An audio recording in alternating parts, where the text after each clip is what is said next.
Tonight, Clint and BZ are going to tear through the gristle of today's streaming headlines and rip out the sinewy tendons of truth ensconced within, here on the Sackheads Against Tyranny show. From the hoary streets of Sacramento, Fornicalia, exposing the trembling toadies, the sniveling jackanapes and the fripperous fopdoodles infesting all together too much of this great nation of ours. Please feel free to partake of our chat room at shrmedia.com. And of course, featuring the effervescent contrarian sackheads Clint, plus the unrestrained bulbosity of the Zepmeister, doubling your late-night conservative talk show pleasure with double the hosts. Some contents may have settled during shipping. Member FDIC batteries not included. Terracross dotted line, hell in Mexico. Patent pending, warranty void in Montenegro. Tonight, Clint and BZ will talk about a veritable gaggle. No, a shrewdness, a murmuration, an obstinacy, a war and a pandemonium, a gaggle, a muster, a covey, an unkindness, a maelstrom, a knot, a prick, a shivel, a murder, an intrusion, a smack, a hive, a prickle, yea, a veritable cauldron of topics yonder.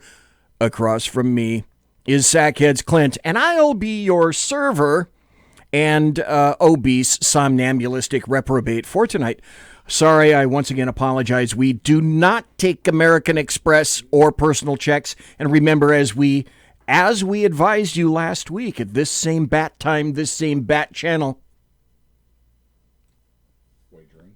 this is an exhibition, not a competition. So please, no wagering. Thank you. You're welcome. Thank you. And you said we do not take American Express, correct? No, not even the black card. Yeah, we never have. No, never we have. don't. So please, they charge too much money. Look, and please stop asking. Really, like, we love our audience, we love you guys, but please, really, stop asking. My mailbox is flooded just about daily with requests. Well, I get requests about the BZ show, but any request that I get about Sackheads, it's always about, hey, what about this wagering stuff? And when will you finally allow American Express?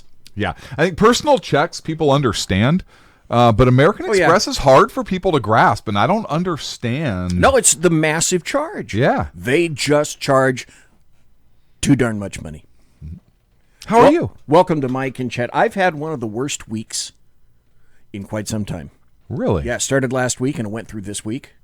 Do you want to talk about it? No, not at all. I'm sorry. That's okay. Is this better now? I'm hoping that I do have kind of a couple of interesting cuts that may amuse me tonight. Okay.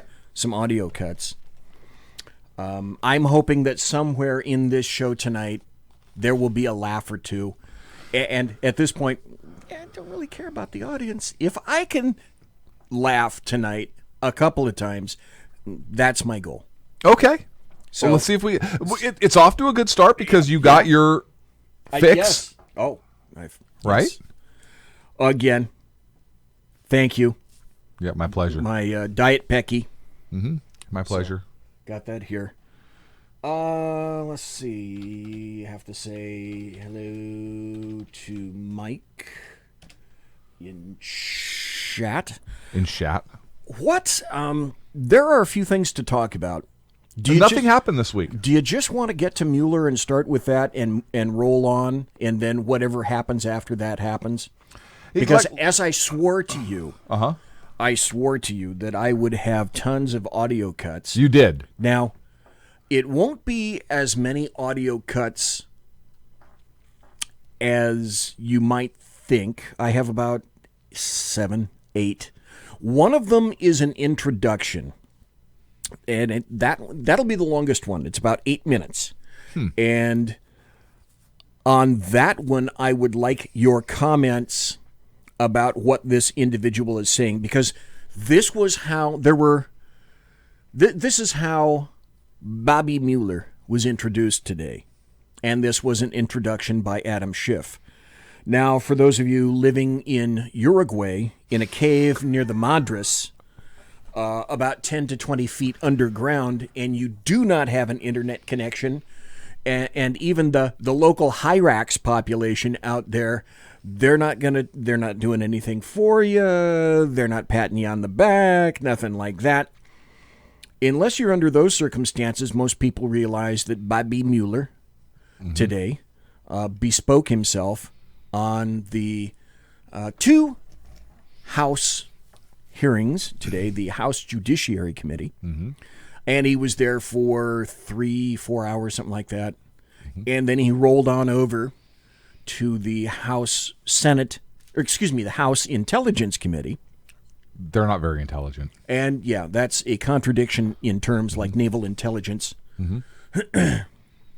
So I have a bunch of cuts, and then that 8-minute cut that I'd like you to weigh in on. And what I'd like to do with that is what I do on the BZ shows. If I have an audio cut and I want to interject, I'll just start and stop.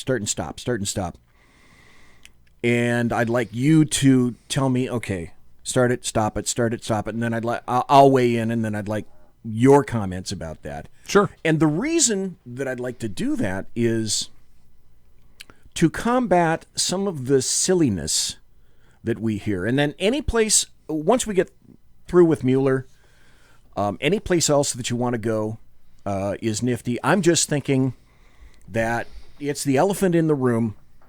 Let's do it now. Let's get it out of the way.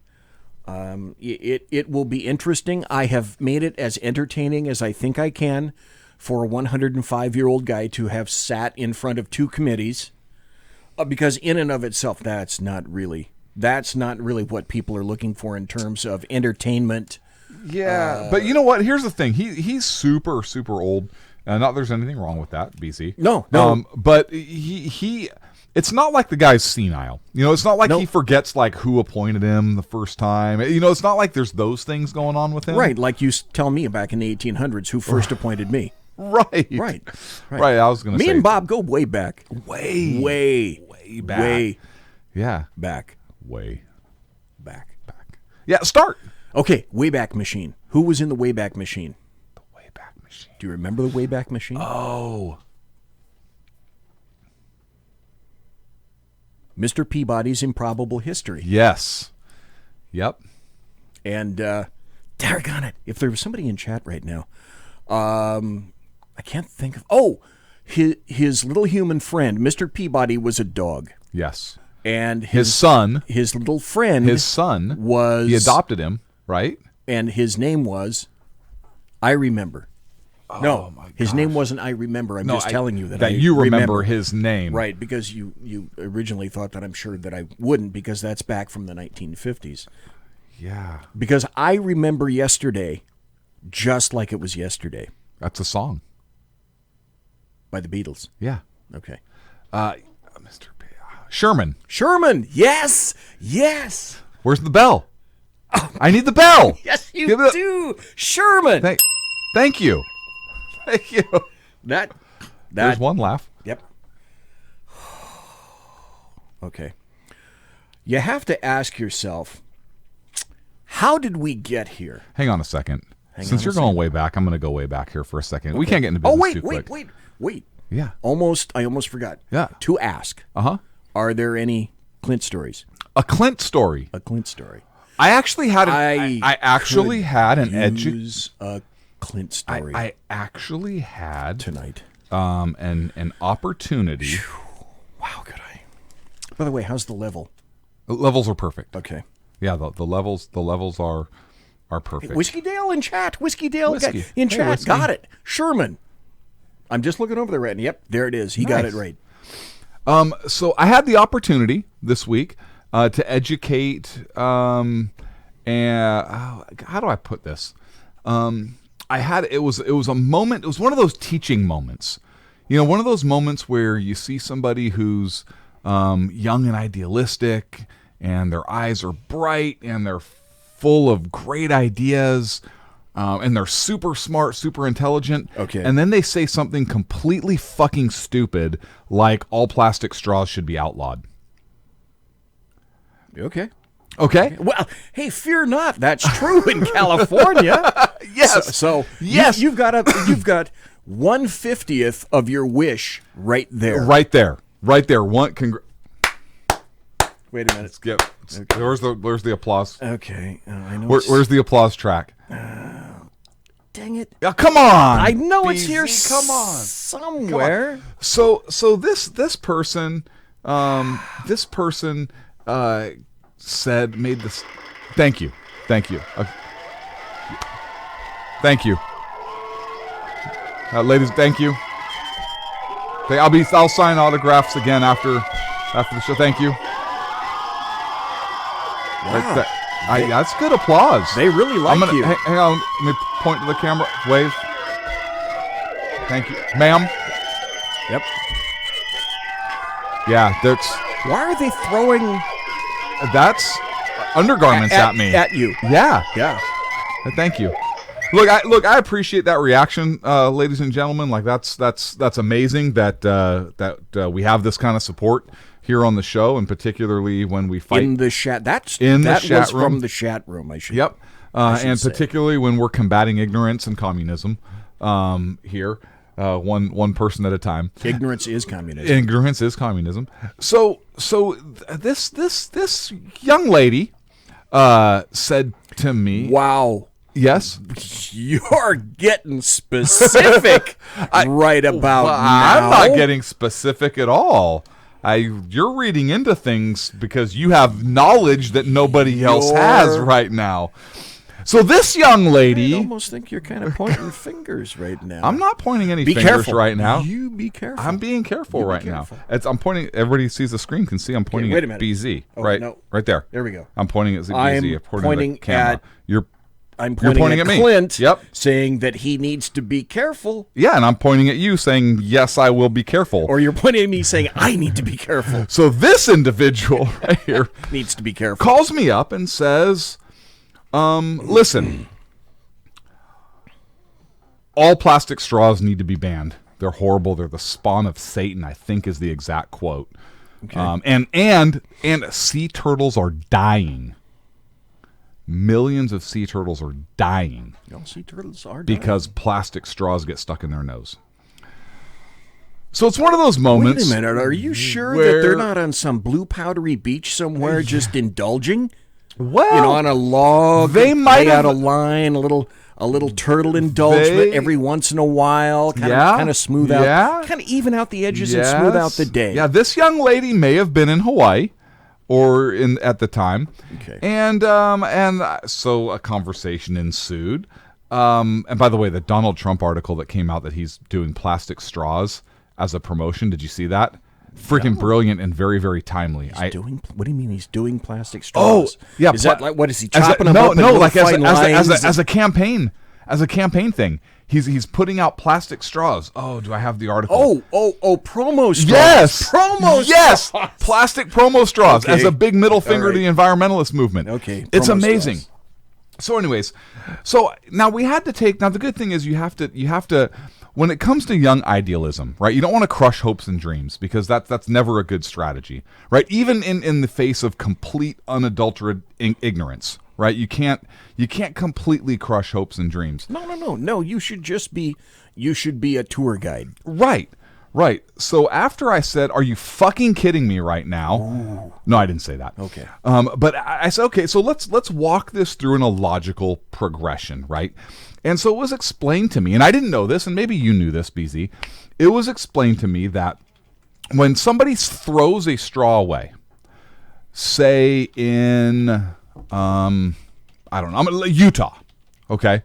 And when somebody throws a straw away and it makes it to the landfill.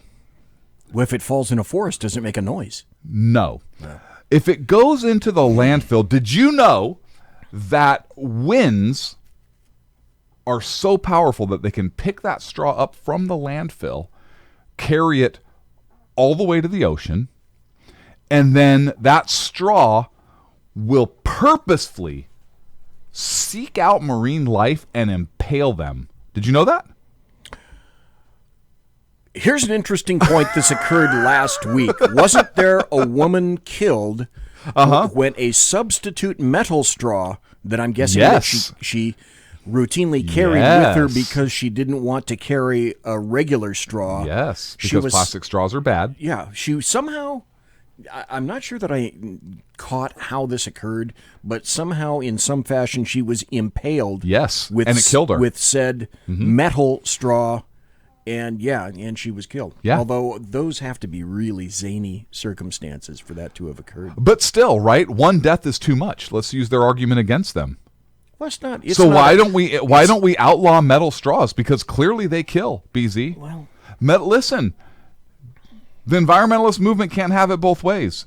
If plastic straws are impaling poor defenseless innocent sea turtles because they blow out of the landfill in Utah, then what do we say about one metallic straw that takes a human life, BZ? We have to stop the horror. see, I think We need to save people from themselves. They're too stupid to correctly use a metal straw. I think that I get a pass just because of the structure Okay. of BZ. Yeah. In terms of if you ever had a drink and you're dealing with this and this, that's where I need straws. It makes things a lot easier and cleaner. Use for a paper me. straw, BZ. You know. Let me tell you about this argument. So the discussion goes down. So the discussion goes down. I say, okay, hang on a second. You know. I got another laugh from you tonight. You know what was going to happen. Yeah, yes, I did. So we go down this path. I say, okay, look, stop. Hold on.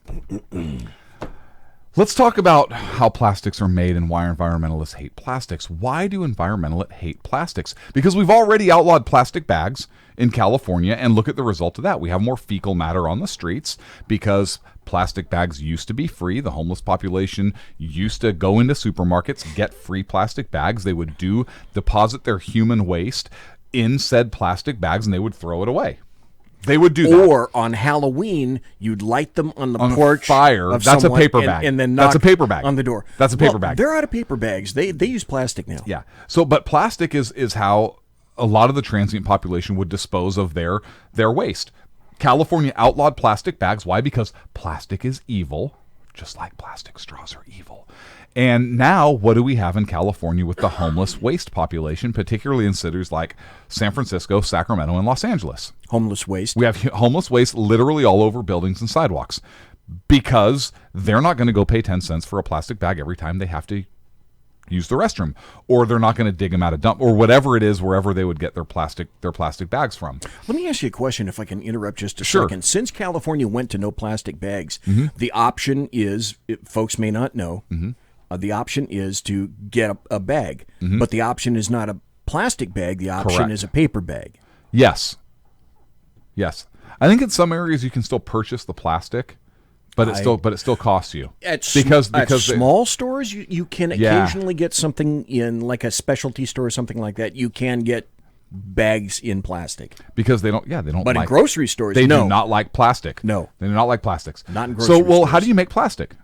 Plastic is a petroleum-based product, is it not? Yeah. And what How do you industry get- do environmentalists fucking hate? Yeah. How do you get plastics? Petroleum. Yeah. How do you get rubber? Petroleum. How do you get pharmaceuticals and drugs? Petroleum. Yeah. What industry do environmentalists hate? How do you get Petroleum. composites? Petroleum. Petroleum. How do you roll steel? Petroleum. Petroleum. Mm-hmm. Yeah. How do you drive cruise ships? Petroleum. How do you move your goods from entire continents from one to the other? Petroleum. Yeah. What are most cruise ships and most tankers these days? Oh, some people would tell you they're electric. No, they are not. No, they're not. No, they are not. They're diesel electric. Yes, So they are. here's the massive matrix of petroleum, since somehow we've gotten off on this. Diesel electric ships propel your goods from continent to continent. Yep. Then they come into a port, and then they're placed onto either trucks, which are Petroleum. and then go into massive trains, which are powered by petroleum. And then they go to a central transportation hub, Yep. the likes of which those vehicles are powered by Petroleum. So the long and short of it is, hey, look, this is an attack on the plastic industry. It's an attack on the petroleum industry. And really, if the problem is a plastic straw that somebody litters, then the problem is the litterer, not the straw. It's kind of like the problem is not the gun, it's the person with the gun. So you punish the bad guy that used the gun. You punish the litterer who threw the straw into the ocean and said turtle was impaled. So we had that discussion. Now, there is a happy ending to this. Because of the discussion, and I have to say the intelligence level of this particular young lady, which is very, very high, by the way, okay. But due to her high level of intelligence and her ability to critically think and apply logic, she actually understood the argument.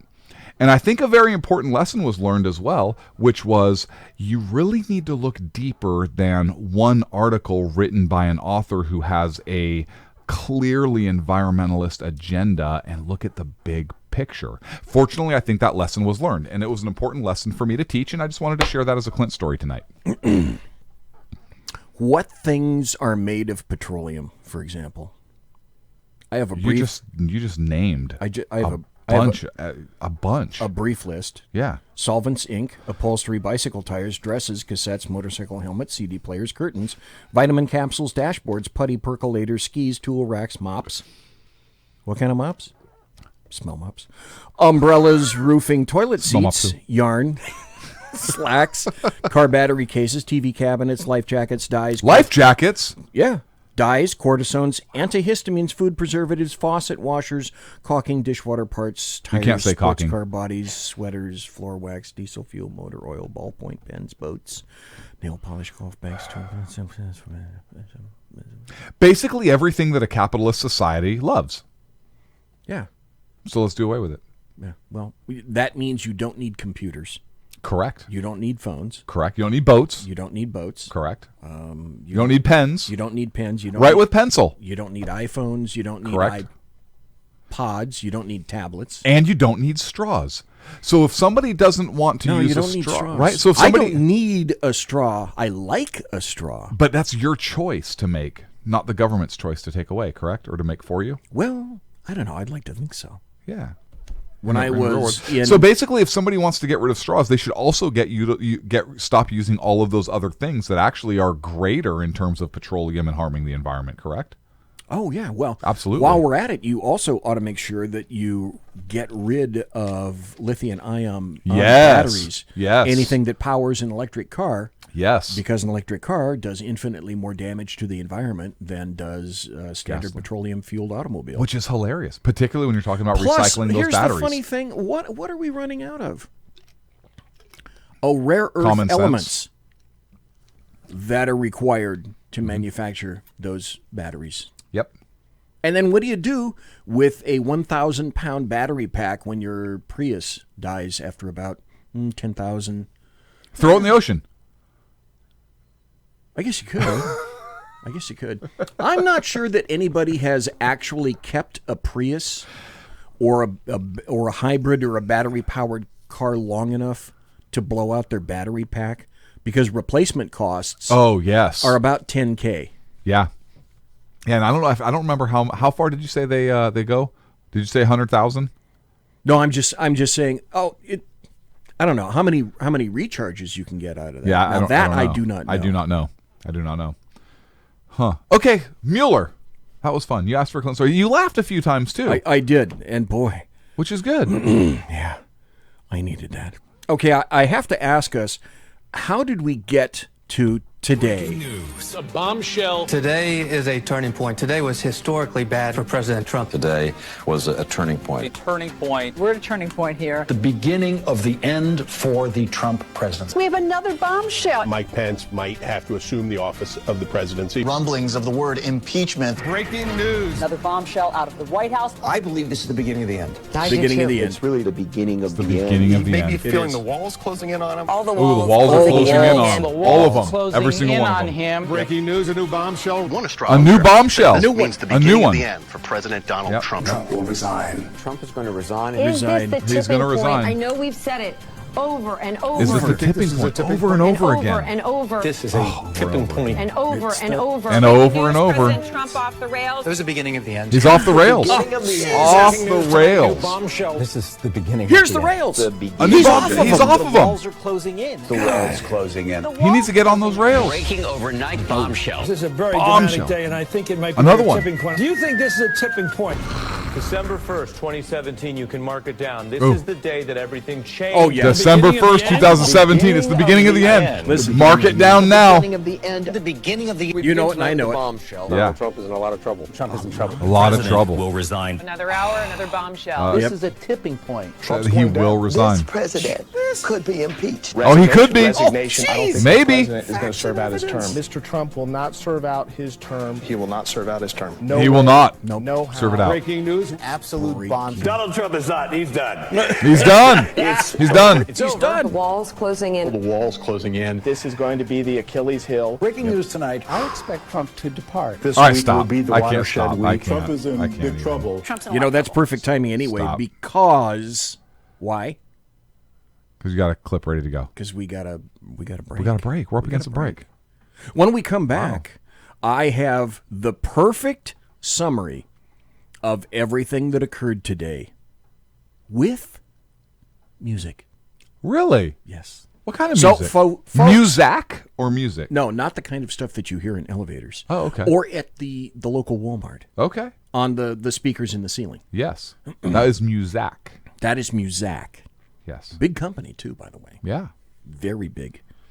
Bigly. When we come back, we're going to hear the quintessential, prototypical. No, it's not just about me.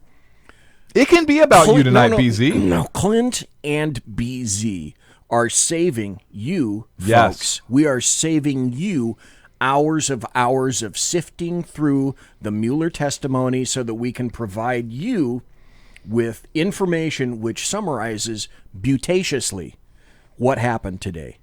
Yeah. Feel free to research it yourself if you want. Yeah. We encourage it, yeah. but we're saving you if you really don't want to. Or conduct your own beautatious-osity-ish yourself, if you will. Correct. And we'll be right back after this. Conservative media done right. You're listening to the SHR Media Network. Hey, this is Michael Wright. And I'm Shannon Wright. Join us for The Right Way with Shannon and Mike, Monday through Thursday from 7 to 9 a.m. right here on SHR Media. Why are they joining us? For fun things like sports, politics. Oh, maybe some news and entertainment? And all kinds of other things. Money and recipes and events, all kinds of stuff. Yeah, so join us Monday through Thursday, 7 to 9 a.m. here on shrmedia.com.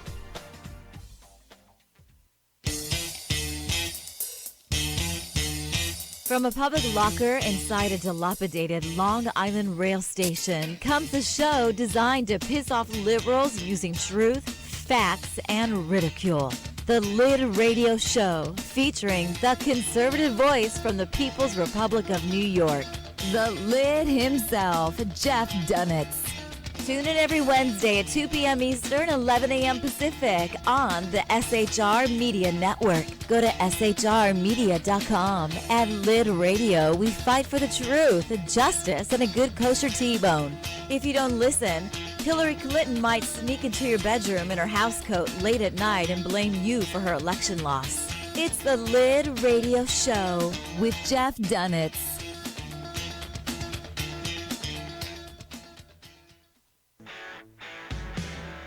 Hey girls, Carry Girl Gear is here. More and more women every day are concealed carrying, participating in competitive shooting, and getting firearms training. It's not a boys' club anymore, and we don't have to shop in their stores anymore either. Finally, a cool and unique clothing line just for women. Dope tees and hats for the patriotic, concealed carry, and 2A girl. So what are you waiting for? Go check out carrygirlgear.com today. It's your business diva here, Melanie Collette. I am inviting you to a front row seat as I discuss some of the most intriguing details of wealth and finance with today's movers and shakers in the world of business. Listen in and discover financial truths on a global, domestic, and household scale. Uncover topics that will impact your wallet today and in the future. Money Talk with Melanie airs Monday through Friday, 5 p.m. East, 2 p.m. West, right here on SHR Media and High Plains Pundit Talk Radio. You can't afford to miss it.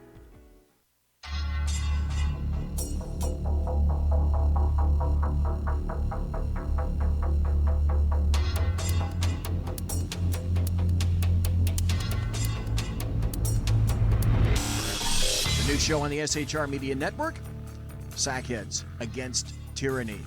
On shrmedia.com. Go there quick like a bunny, 11 p.m. Eastern, 8 p.m. Pacific every Wednesday. Live and direct on the SHR Media Network. shrmedia.com. Be there.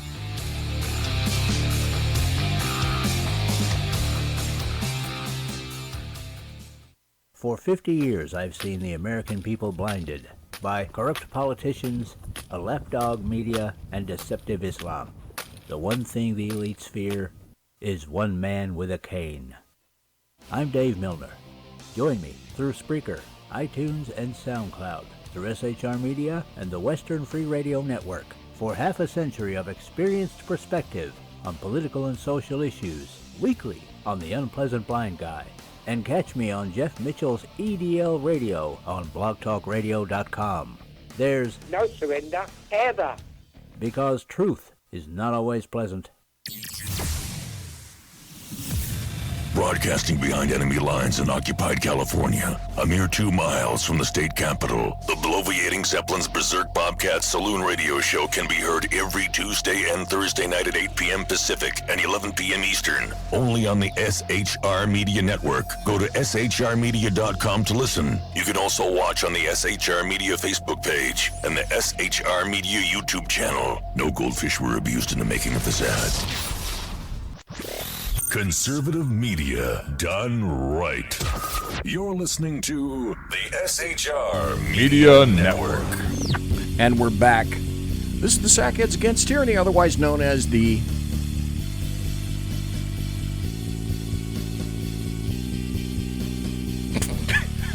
What? This is the Sackheads Against Tyranny, otherwise known as the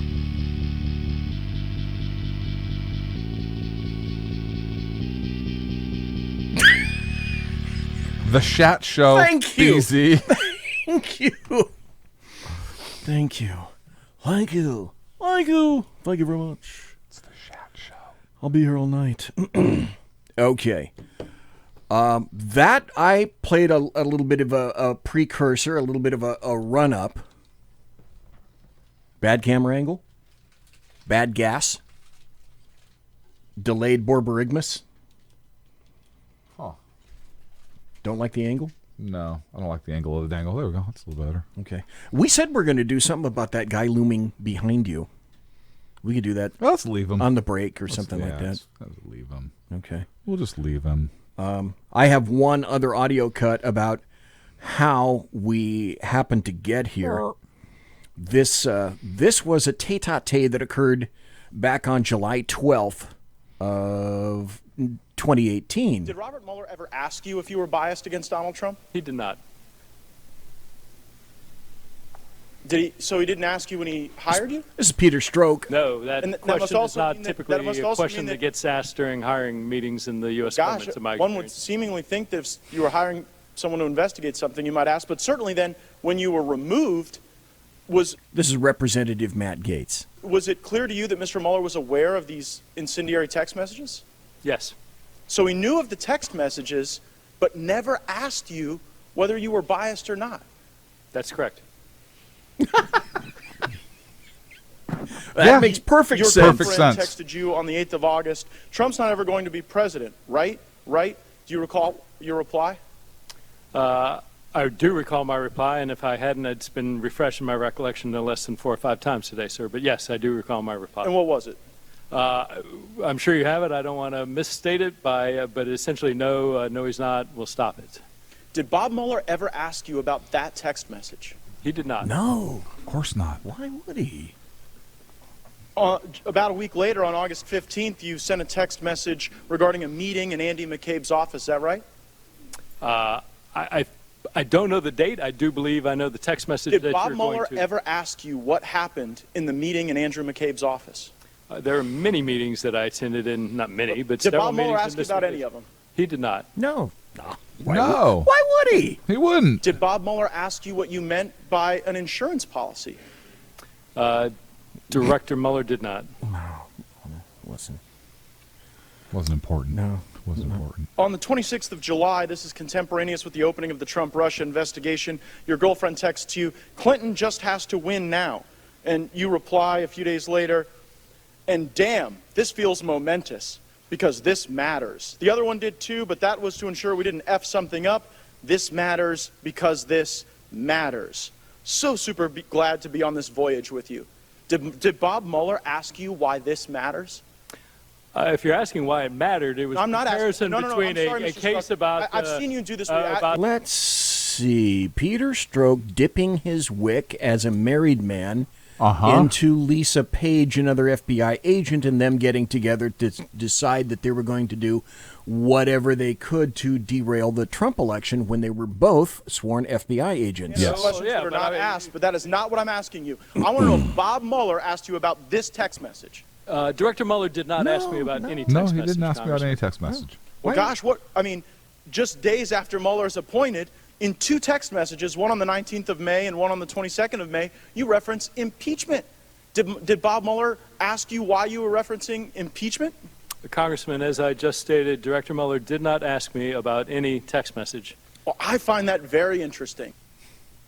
And difficult to believe. Do you find that a little bit difficult to believe? Wouldn't you want I don't find it difficult to believe. I believe he did not ask about it. Wouldn't you want to find out about the bona fides of the people that you're hiring? I would, but I don't believe Bob Mueller. I just like calling him Mueller. I don't call him Mueller because his name is Mueller. Yeah, Mueller.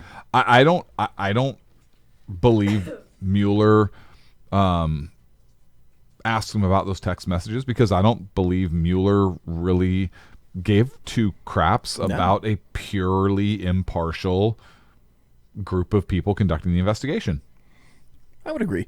Yeah. Now I have about a maybe... You have the intro? Are you going to do the intro? Maybe a minute and a half. This is a summary, and I'm saving you, folks. Clint and I are saving you 8 hours of fripperous fopdoodlery that you could have wasted, as I did, watching a good portion of the hearing today, just to make sure that I had some good sound bites for tonight. And then it was all assembled into this with music. So if you missed it, this is our Clint and BZ's. This is our public service for you. Under penalty of perjury, that the testimony you're about to give is true and correct to the best of your knowledge, information, and belief. So help you God. Let the record show that. I'm sorry. This is not the great summary. This is this was glorious. This was the very first question. Answer the affirmative. Thank you, and please be seated. Since closing special counsel's office in May of 2019, have you conducted any additional interviews or obtained any new information in your role as special counsel? Well, when it came to we needed to, I would say... this is the summary, by the way. The statement would be that if you look at the language, I would say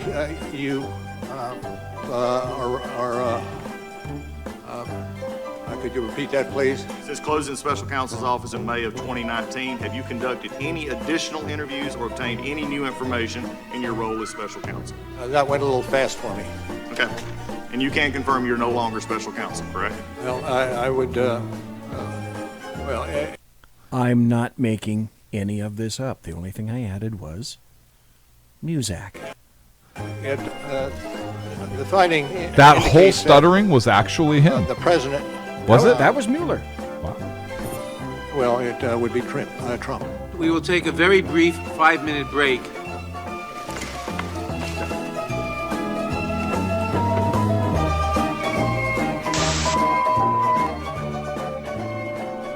So just to let everybody know, the witch hunt is currently offline right now. It has ended for today. For today. So I just saved you hours and hours and hours. But if you think I don't have any more pointed, salient audio cuts, people would ask, I think, and perhaps a good point, was Mueller's investigation at any time curtailed or stopped or hindered? No. So wouldn't you think, Clint, that would be a very salient question to ask?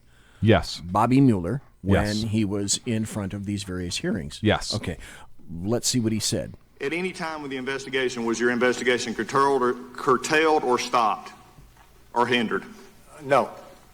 What? At any time with the investigation, was your investigation curtailed or stopped or hindered? No. At any time with the investigation, was your investigation curtailed or stopped or hindered? No. So I think the answer would be no. No, yeah. And that means that he didn't obstruct. I don't know. I don't know if you were listening to a lot of people in there. A bomb went off. A bomb went off. Then Matt Gaetz. Damn, Matt Gaetz got into the act, and this is the best, about 2 minutes of him that I could find. You state with confidence that the Steele dossier was not part of Russia's disinformation campaign? No, as I said in my opening statement, that part of the building of the case predated me, and by at least 10 months. Yeah, I mean, Paul Manafort's alleged crimes regarding tax evasion predated you. You had no problem charging them. And matter of fact, this Steele dossier predated the Attorney General, and he didn't have any problem answering the question. When Senator Cornyn asked the Attorney General the exact question I asked you, Director, the Attorney General said, and I'm quoting, "No, I can't state that with confidence." And that's one of the areas I'm reviewing. I'm concerned about it, and I don't think it's entirely speculative. Now, if something is not entirely speculative, then it must have some factual basis, but you identify no factual basis regarding the dossier or the possibility that it was part of the Russia disinformation campaign. Now, Christopher Steele's reporting is referenced in your report. When we get through, I have a question for you specifically. Steele reported to the FBI that senior Russian foreign ministry figures, along with other Russians, told him that there was, and I'm quoting from the Steele dossier, extensive evidence of conspiracy between the Trump campaign team and the Kremlin. So here's my question. Did Russians really tell that to Christopher Steele, or did he just make it all up, and was he lying to the FBI? Let me back up a second, if I could, and say, as I said earlier, with regard to the Steele, that's beyond my purview. No, it is exactly your purview, Director Mueller, and here's why. Okay. Question to you, Clint. Was the Steele dossier, the dirty dossier that was acquired, paid for by the DNC, paid for by the Clinton campaign, also co-paid by the FBI? Was that a bit of Oppo research? Yes.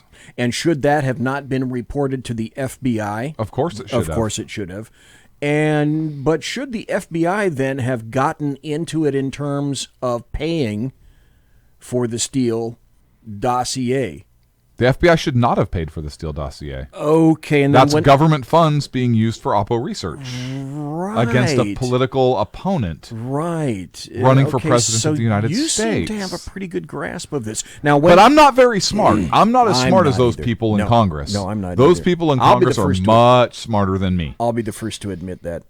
So, at the conclusion of this, about another 40 seconds or so, then I have another very important question to ask you in terms of your experience. Only one of two things is possible, right?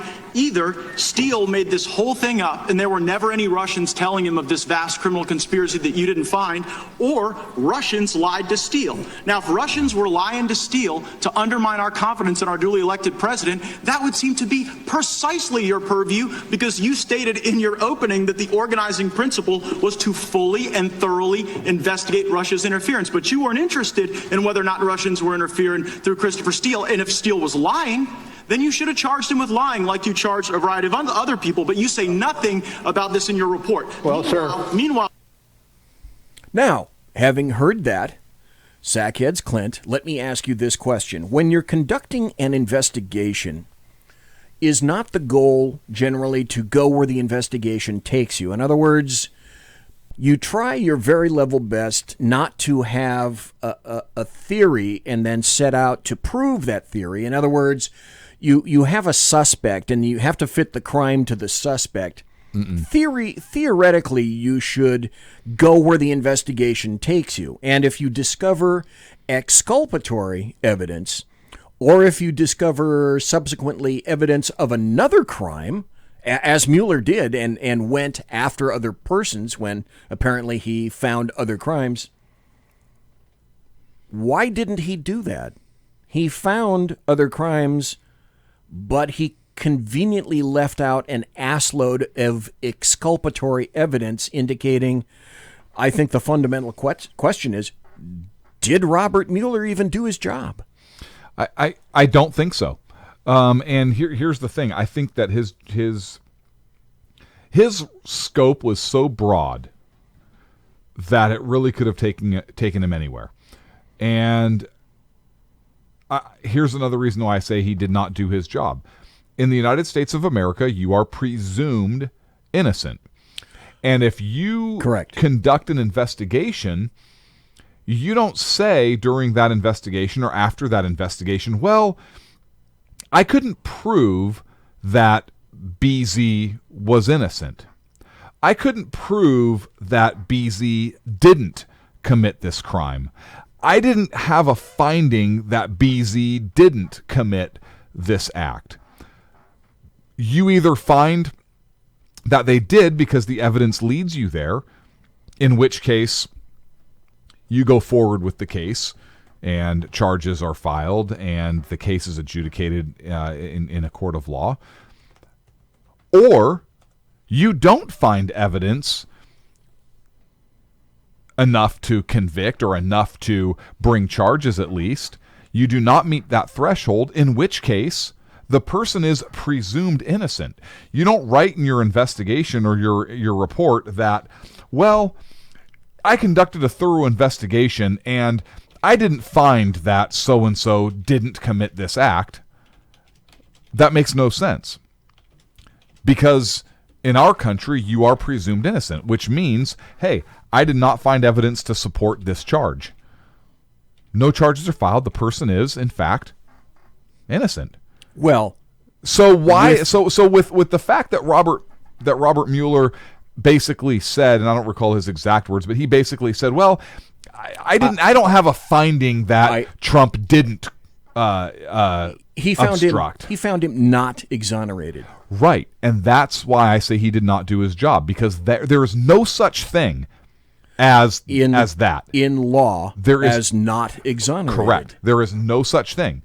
You are presumed, but I'm not a lawyer. After a lengthy investigation, I think I've concluded, but I'm not certain, that you did not kill your best friend 10 years ago. Yeah, there's no such thing. I do not exonerate you of that crime.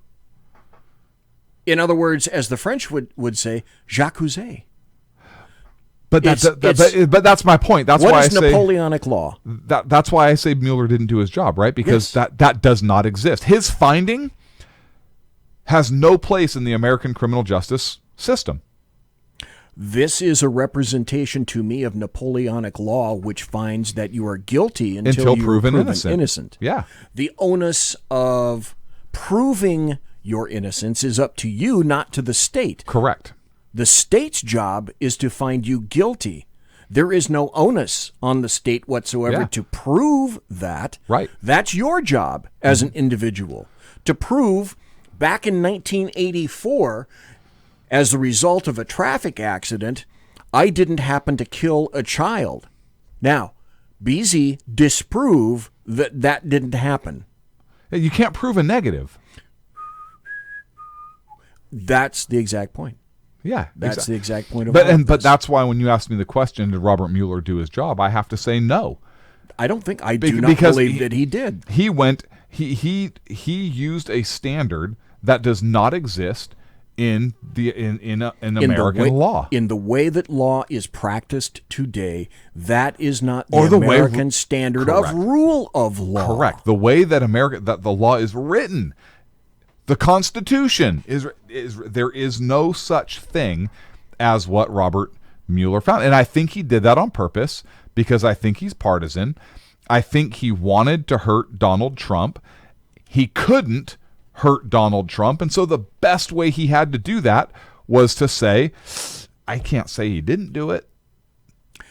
The crimes that were discovered, and I'd like your input on this. The crimes, and I've said this for some time, the crimes that were discovered were crimes of process. Yes. From Mueller.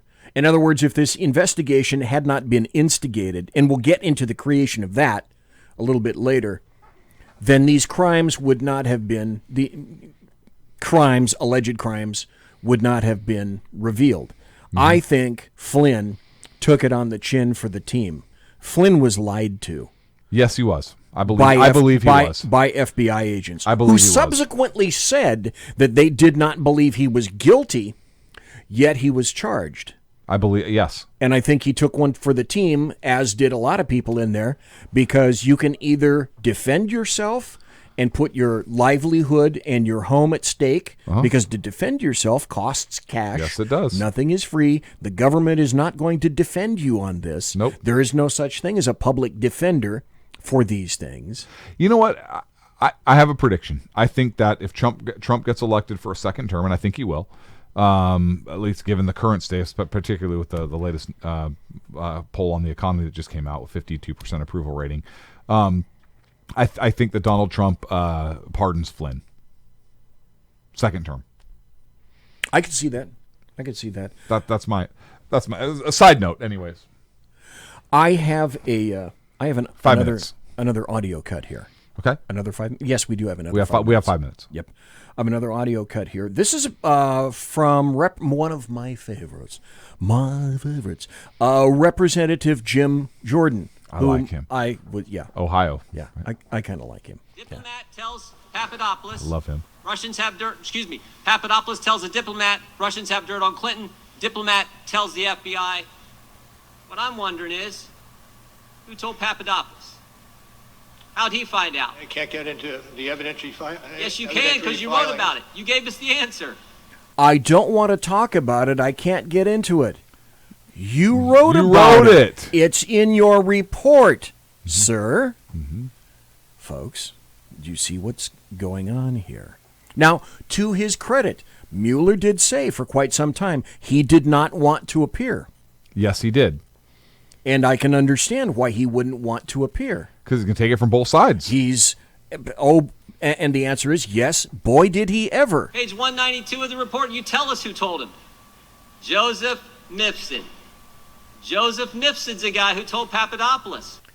Here comes the question. Here comes the other shoe. Mysterious professor who lives in Rome and London, teaches in 2 different universities. This is the guy who told Papadopoulos.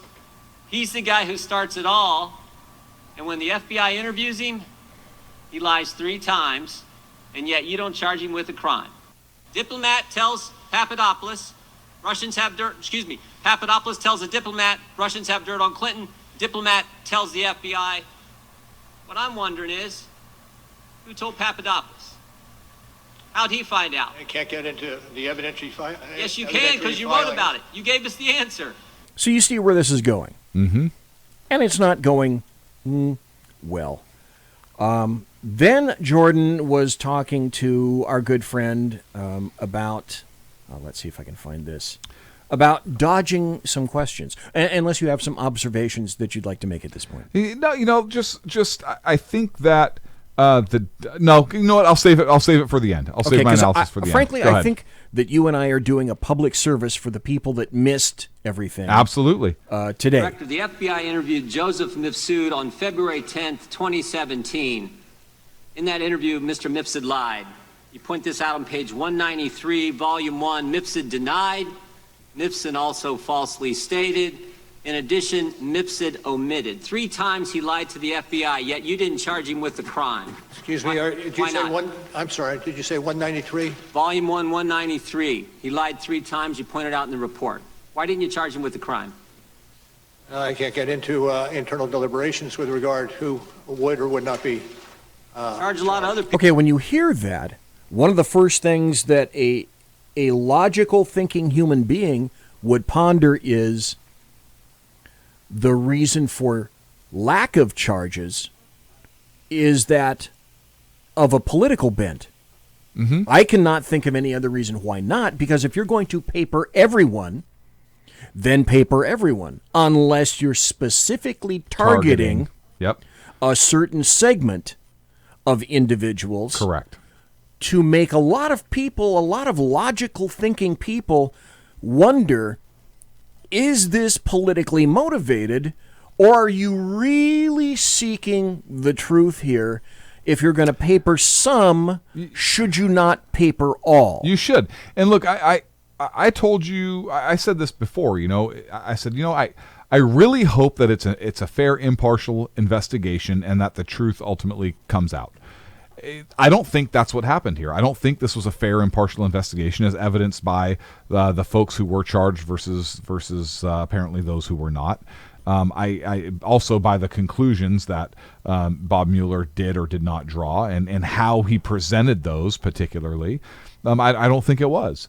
And I think the president is absolutely right to be upset at this. This is not how the American justice system is supposed to work. This is not Napoleonic law.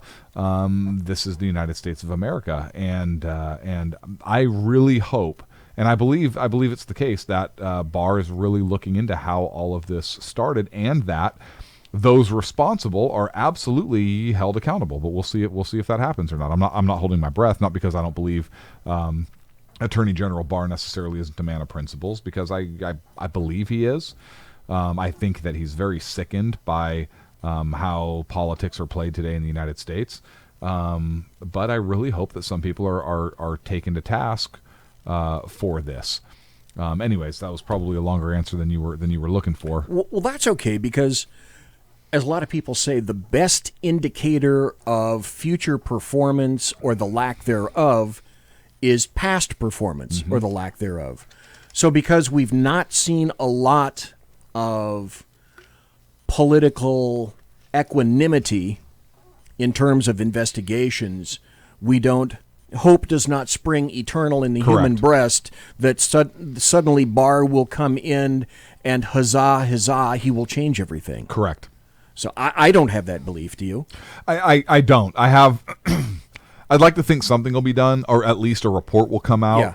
Well, we have the IG, we have the Inspector General report, which has not yet been issued. Yeah. But the Inspector General, as you and I both realize, is predominantly toothless. He is, yep. And that's why I think I'd like to see what Barr comes out and does. I am absolutely shocked that Hillary Clinton investigation has not been reopened.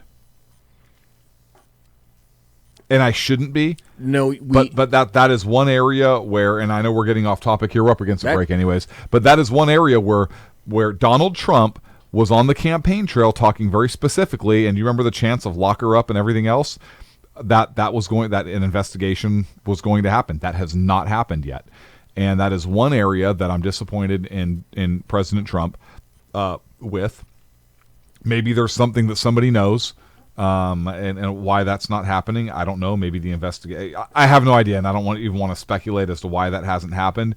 But I am disappointed that it hasn't happened, particularly with the confidential or the classified information that was on our server and went through emails and so forth. I am absolutely disgusted that has not been readdressed. John Martin in chat said the Dems have no stops. That's true. They're unhinged. Oh yeah, absolutely. No filters. They'll tell you, they're just like Islam. They'll tell you that they want to kill you all day long so that they can be voted into power in perpetuity. Two positive aspects potentially, and then we're going to go to a break. Number one, we still have hope that we'll discover what was in the FISA affidavit. The second hope is a little known thing called the fruit of the poisonous tree doctrine.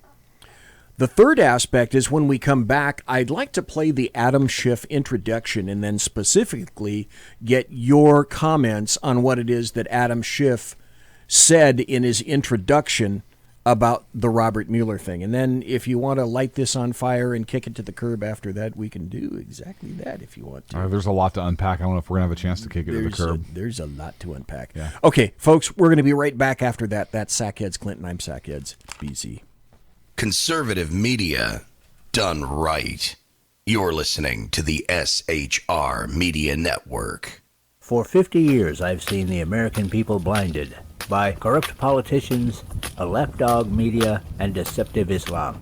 The one thing the elites fear is one man with a cane. I'm Dave Milner. Join me through Spreaker, iTunes, and SoundCloud, through SHR Media and the Western Free Radio Network, for half a century of experienced perspective on political and social issues, weekly on The Unpleasant Blind Guy. And catch me on Jeff Mitchell's EDL Radio on blogtalkradio.com. There's no surrender, ever. Because truth is not always pleasant. It's your business diva here, Melanie Collette. I am inviting you to a front row seat as I discuss some of the most intriguing details of wealth and finance with today's movers and shakers in the world of business. Listen in and discover financial truths on a global, domestic, and household scale. Uncover topics that will impact your wallet today and in the future. Money Talk with Melanie airs Monday through Friday, 5 p.m. East, 2 p.m. West, right here on SHR Media and High Plains Pundit Talk Radio. You can't afford to miss it. From a public locker inside a dilapidated Long Island rail station comes a show designed to piss off liberals using truth, facts, and ridicule. The Lid Radio Show, featuring the conservative voice from the People's Republic of New York, the Lid himself, Jeff Dunitz. Tune in every Wednesday at 2 p.m. Eastern, 11 a.m. Pacific on the SHR Media Network. Go to shrmedia.com. At Lid Radio, we fight for the truth, justice, and a good kosher T-bone. If you don't listen, Hillary Clinton might sneak into your bedroom in her housecoat late at night and blame you for her election loss. It's the Lid Radio Show with Jeff Dunitz.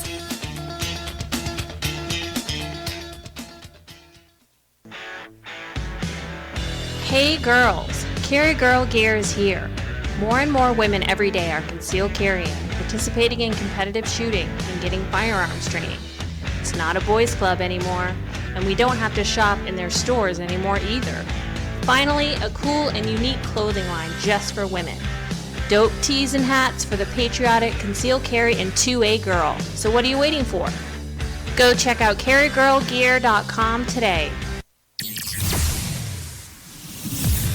Broadcasting behind enemy lines in occupied California, a mere 2 miles from the state capitol, the bloviating Zeppelin's Berserk Bobcat Saloon Radio Show can be heard every Tuesday and Thursday night at 8 p.m. Pacific and 11 p.m. Eastern, only on the SHR Media Network. Go to shrmedia.com to listen. You can also watch on the SHR Media Facebook page and the SHR Media YouTube channel. No goldfish were abused in the making of this ad.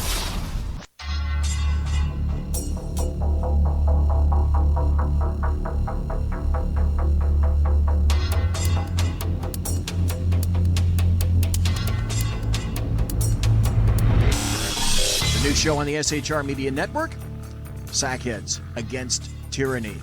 On shrmedia.com. Go there quick like a bunny, 11 p.m. Eastern, 8 p.m. Pacific, every Wednesday. Live and direct on the SHR Media Network. shrmedia.com. Be there.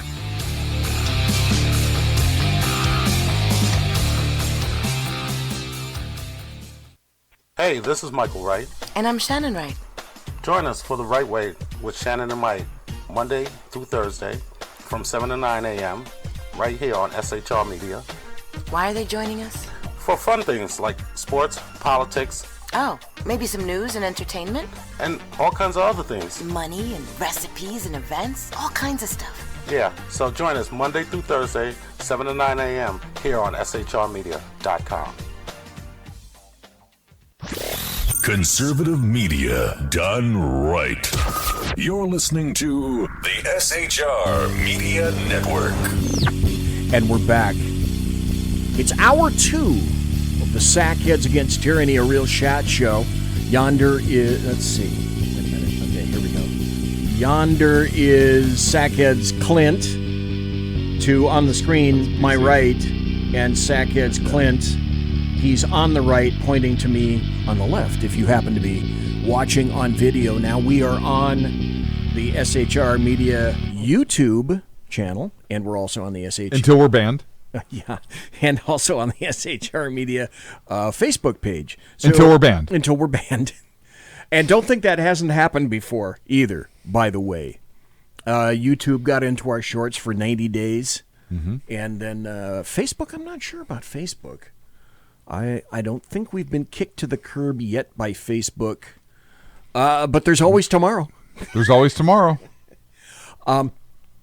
We were told that the best thing to do on Oppo research when something potentially bad comes to your attention, and this is, and Adam Schiff will talk about this. He's the chair on the House Judiciary Committee, and I think also the House douchebag Intelligence douchebag Committee. Douchebag. He's chair on one of the two. I can't remember. And he's which. head douchebag. And his motto. He's head douchebag. HD. Head douche. Yes. Okay. All right. He's as HD, and he has said and continues to say, if you become privy to any information, basically you should stop and immediately report this to the immediately report this to the FBI. Yes. Immediately. Don't stop. Do not pass go. Don't collect. How much? $200. Hi. All right. I'm going to put Mr. Schiff on the phone, and then I guess, are you going to transfer him to Mr. Parubi? Yes, of course. Great. Thank you. Hi. How are you? Hello, Mr. Schiff. Thank you for your time. Okay, these are Russians with Oppo Research calling Adam Schiff. That was Adam Schiff's secretary answering, and now Adam Schiff is on the phone. Thank you, Chairman. I appreciate the opportunity to speak with you. I know that you work for investigation regarding Trump and Russian government. Yes. We know some important information about that. And that is documented as well in materials you want to provide to us? Yes. Could I explain you where we are? Yes, of course. But, again, I would just caution that our Russian friends may be listening to the conversation, so I wouldn't share anything over the phone that you don't want them to hear. No, I don't think that it will impact on our investigation. Yes. Well, please, go ahead then. In November 2013, Mr. Trump visited Moscow. He visited competition Miss Universe, and there he met with Russian journalist and celebrity Ksenia Sobchak. I'm sorry, can you explain that again?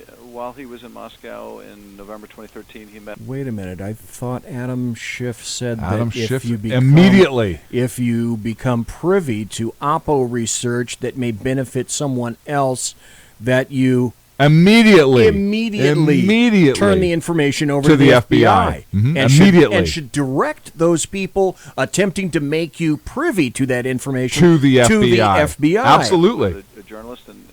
Well, she's poor journalist, but anyway, she became famous because of Putin is her godfather. Okay, Putin's godfather. Okay. She also known as a person who provides girls for escort for oligarchs, and she met with Trump and she brought him our Russian girl, celebrity Olga Buzova, who also known as a person with a strange reputation. Strange reputation. Olga Buzova. Okay, Buzova. Listen, if you have somebody and you're being made of somebody, aware of somebody with a strange reputation, Sackheads Clint, wouldn't you run screaming yes. to the FBI? Literally screaming. I would to the run. FBI. I would run. There would be running involved. Yeah. Oh, absolutely. Oh, Jesus. Would there not be running involved? There would have to be running involved. involved. There'd have to be running involved. Listen to Adam Schiff. Oh, jeez. Okay, let's listen to Adam Schiff. Yeah, let's let him do that. At the outset, and on behalf of my colleagues, is he running? I want to thank you, Special Counsel Mueller, for a lifetime of service to the country. Oh, that's nice of him. Yeah. Thank you for a lifetime of service. Folks, do you know where that came from, that last audio cut? Today. No. Oh. That was when a couple of Russian comedians called in to Adam Schiff's office. Oh, I thought you meant today. And, that last one and you Adam spoke. Schiff took all the information from them about any skankiness on behalf of President Trump, the guy with the dead orange cat on his cabeza head. So I guess Adam Schiff doesn't live up to his own words. But this Well, is... yeah, I have an idea. What? Maybe that next segment where he was talking to Robert Mueller, right? Maybe he was going to tell him about the Russian contacts. Why didn't I think of that? I don't know. Okay, well, was that what was going to happen? I don't know. Did I guess it? I don't know. You could have. You could have. You could have landed square on that with maybe he ran screaming with both. I'm going to guess. Looking at you, I'm going to guess size 11 feet. Me? You 14. Get out. Yeah, swear to God. 14. Size 11. Excuse me. God, what's wrong with me? I keep thinking 11. I don't know. Size 14 feet. 14. Yeah. Okay, we just found out a new factoid. Yes, about, you did about Sackhead's Clint. Yes, you did. Tonight. Now this is Adam Schiff doing the intro. Listen carefully, folks. This is Adam Schiff. I said in social media today. Okay, get a tally board, a big white board, and a whoa, no, dry erase. Oh, dry erase. Yeah, I don't like the connotation erase. that whiteboard brings. Good. I don't know why we have to bring race into this at all. Thank you. Let's call it what it is. Say dry erase board. Correct. Thank you for correcting. Or a chalkboard. We don't say blackboard. No, because that's racist. Because they've been green too. They have been green. Have you not seen green boards? I have. And chalk applied on green boards. But you can't say green board either because there may be green people out there somewhere. We don't know. We don't want to offend them. Do you want to offend people from Absolutely Mars? Not. Absolutely not. Why do you assume they're from Mars? Marvin the Martian? Hello? Was he green? His outfit was green, but Yes. he was not green. Oh, yes. What? Marvin the Martian was not green. You think was there no portion of green on Marvin the Martian? There was. His clothing was green. Wait a minute. Marvin the Martian was black. Yes, he was. Yes, he was. Wow. With a green helmet and green skirt. Okay, that's where I got the green from. Yeah. Okay. Well, he represents then. Okay. Isn't that lovely? Tally up. Tally I up claim on this your planet on your dry Mars. Isn't that lovely? Got the drop on you with my disintegrating pistol. Tally up the number on your dry erase board. Thank you. On your dry erase board, tally up. Do you have a pen? Let Um, me tally up here. Let's see. Tally up how many times. My pens Adam are Schiff. all missing. My pens are all missing. Okay, tally up how many times he laughs. I claim this planet in the name of the Earth.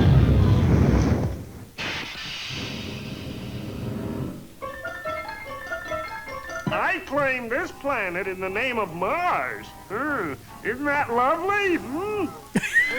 I can name what cartoon that's from. Okay, what? Duck Dodgers in the 24th and a half century.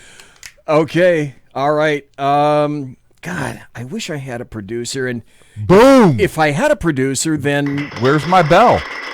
No, where's my bell? Bullshit! I don't want the applause. I want the bell. Thank you.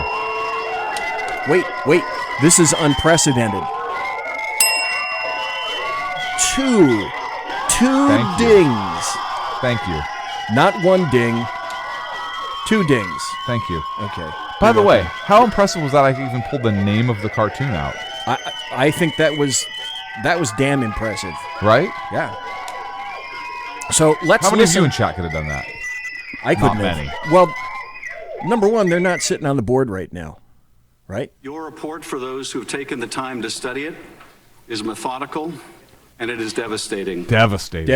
Or tells the story of a foreign adversary's sweeping and systematic intervention in a close U.S. presidential election. Oh, yeah. So this is That Schiff should be enough to deserve the just attention of every American, pontificating about Mueller. as you well point out. Every American. But your report tells another story as well. The story of the 2016 election is also a story about disloyalty to country, about greed, and about lies. Your investigation determined that the Trump campaign, including Donald Trump himself, knew that a foreign power was intervening in our election and welcomed it, built Russian meddling into their strategy, and used it. Disloyalty to country. Those are strong words, but how else are we to describe a presidential campaign which did not inform the authorities of a foreign offer of dirt on their opponent, which did not publicly shun it or turn it away, but which instead invited it? That's funny. We have audio, Shifty, of you doing basically the same thing. Shifty McShifty face. So, Sackheads Clint, do Yes. you think that, well, as is clearly implicated by Adam Schiff here, that President Trump is traitorous? No. What would lead you to conclude other? What wouldn't lead you to conclude that? I don't understand, sir. Huh? Oh, that's a lawyer trick. Okay. I see what you did there. I recognize that. I recognize that. Okay, let's continue. Encouraged it and made full use of it. That disloyalty may not have been criminal. Constrained by uncooperative witnesses, the destruction may not have been criminal. So he's admitting, yes, that there was nothing criminal we there. are damning with faint or no praise. Yes, Jacuzzi. This was shocking. May not have been criminal. Therefore, perhaps not quite so shocking. Right. of documents and the use of encrypted communications, your team was not able to establish each of the elements of the crime of conspiracy beyond a reasonable doubt. So not a provable crime in any event. That means not a crime. But I think maybe something worse. Yes. A crime is the violation of law written by Congress. But disloyalty to country violates the very oath of citizenship, our devotion to a core principle on which our nation was founded, that we, the people, and not some foreign power that wishes us ill, we decide who governs us. I thought we did that. This is also a story about money, about greed and corruption, about the leadership of a campaign willing to compromise the nation's interest, not only to win, but to make money at the same time. About a campaign chairman indebted to pro-Russian interests who try. Where have we heard that Trump's only there to make money on the presidency?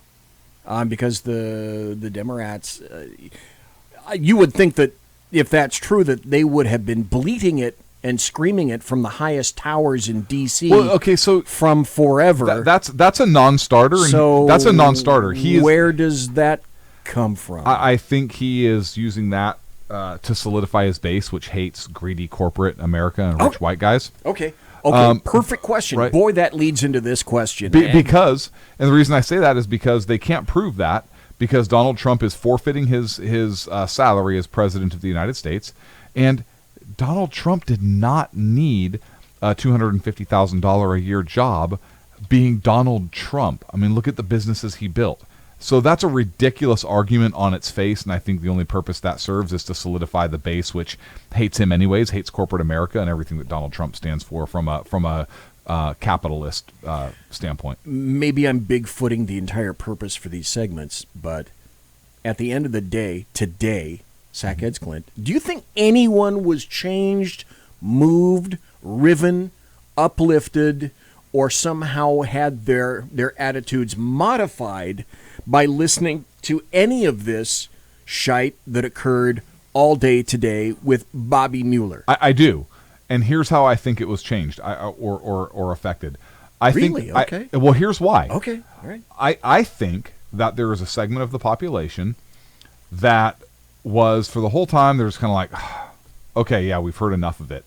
I think Congress pulling Mueller in today, and the Democrats were really looking for something they could hang impeachment on. They were looking for something shocking to get from Bob Mueller, particularly as we go into the election cycle.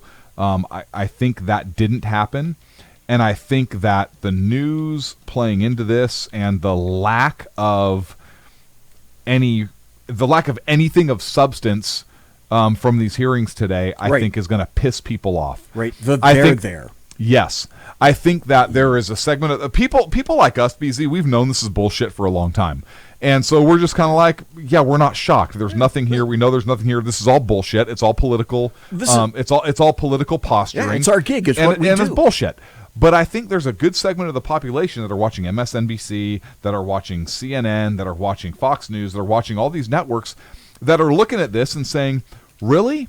So now you're fucking dragging this guy in front of Congress, and he's not telling you that Trump did anything wrong. He's clearly not a fan of Trump, but he can't go after Trump. I think Mueller has principles to the point of he's not going to charge a crime that's not there in terms of charging the president of the United States. As much as he hated it, I think he wanted to make Donald Trump look as bad as he could, and I think he did that when he said, well, I can't prove he's innocent, essentially.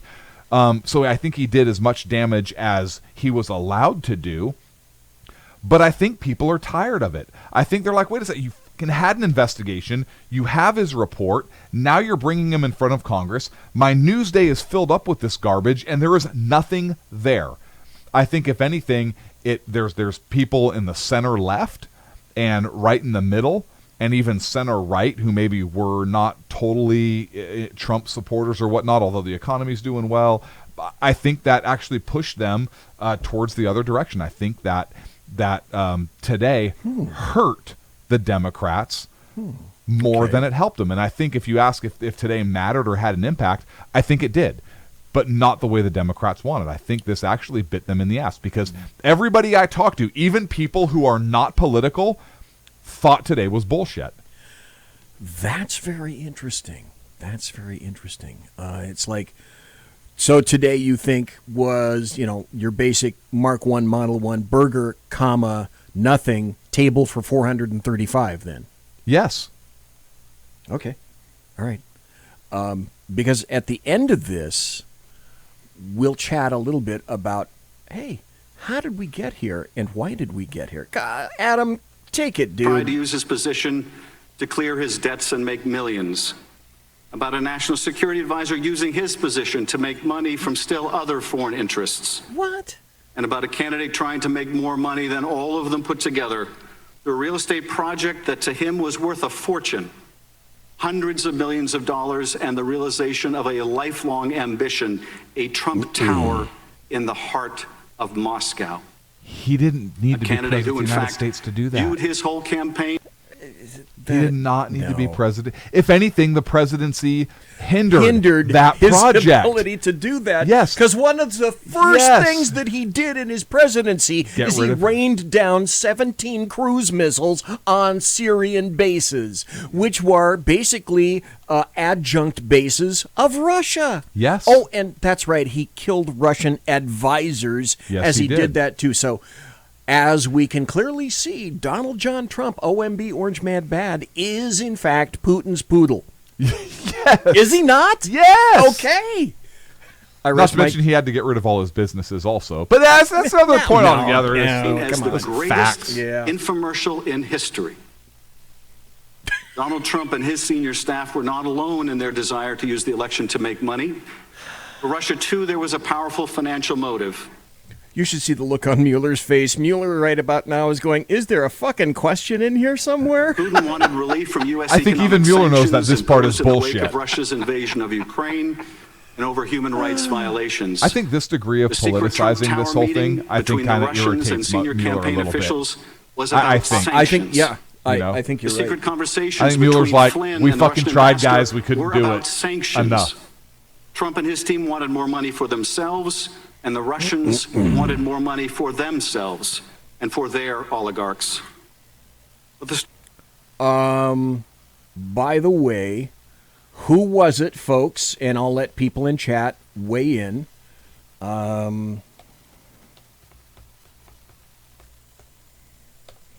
was it that said essentially, I will be as cooperative as I possibly can be with Russia, and we have this on video. Who was that, folks? In terms of promising to be Putin's poodle. That was Obama. Who? My last election, yeah. And after my election, I have more flexibility. After my last election, I have more flexibility. I remember that. I will transmit this information to Vladimir. You know what's funny? Today was so bad for the Democrats that Michael Moore, who SHR has been at ideological war with for decades years now. I think at least 100 years time. That slob actually put out blasting the Dems. Michael Moore is pissed. He, quote, a frail old man unable to remember things, stumbling, refusing to answer basic questions. I said it in 2017, and Mueller confirmed it today. All you pundits and moderates and lame Dems who told the public to put their faith in the esteemed Robert Mueller, just STFU from now on. Even Mueller couldn't nail him. And you know why they couldn't nail him, Democrats and Michael Moore and all you other D-bags out there? Because there was nothing there. If there was anything there, he would have freaking been. Yes, they would have nailed him to the wall. It would have been shouted from the treetops by the Dems. Yep. I think this was a huge mistake bringing Mueller in for the Democrats. I'm glad they did it. Oh, yes. I am glad they did it. But even Michael Moore is like, oh, my God. Didn't you and I both say that essentially the Democrats are going to find that once they open this door and they walk through it, they'll be very sad that they did that? Yeah, and I think so. And now watch. You watch. I have a feeling that the Justice Department findings will come out right about October of next year. If you pull, we got to cut to a break here in a second. I know that. The one thing I think I did pull one thing out of this, listening as carefully as I did to this, is that I listened to the sound cuts. I really did. I think Mueller did deliver a bombshell today, one of them. He confirmed that the Department of Justice is, in fact, investigating whether Russia used the Christopher Steele dossier to inject misinformation and try to influence the U.S. election against Trump. Yes. Another small aspect, and I tried to find Wait a second, against Trump? Influence the election. Against Trump? Yeah, I know. You can't. How is that? Yeah. How could Trump has colluded with Russia? Interesting. I tried to find this soundbite because I heard it, but I couldn't find the bite to play tonight. I might be able to corral it tomorrow. Maybe yes, maybe no. Mueller did say, by the way, that Russia did not only just operate in terms of trying to be pro-Trump. He found that there were elements that were pro-Clinton as well. You didn't hear about that, though, today. Okay, we're going to take a break. We'll be right back after this. Conservative media done right. You're listening to the SHR Media Network. Hey, this is Michael Wright. And I'm Shannon Wright. Join us for The Right Way with Shannon and Mike, Monday through Thursday from 7 to 9 a.m. right here on SHR Media. Why are they joining us? For fun things like sports, politics. Oh, maybe some news and entertainment? And all kinds of other things. Money and recipes and events, all kinds of stuff. Yeah, so join us Monday through Thursday, 7 to 9 a.m. here on shrmedia.com.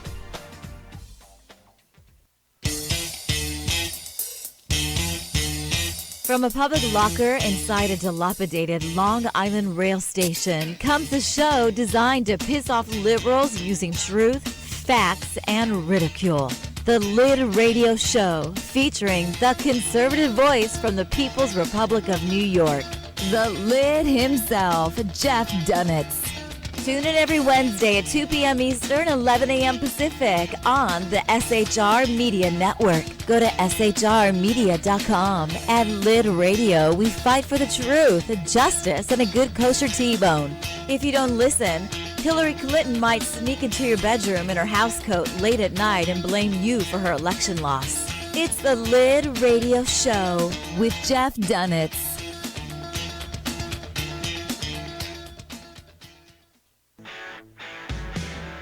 Hey girls, Carry Girl Gear is here.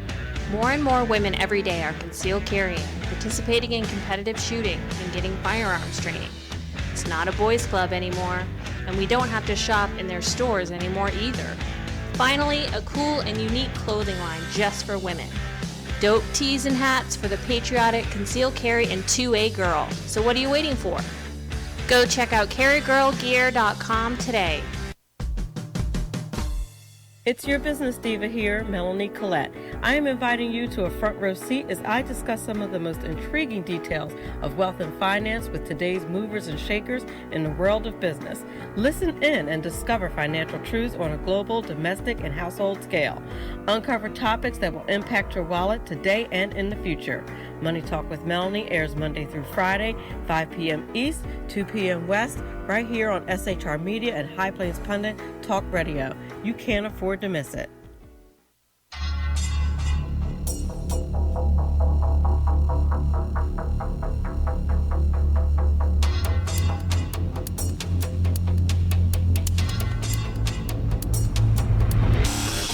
The new show on the SHR Media Network, Sackheads Against Tyranny.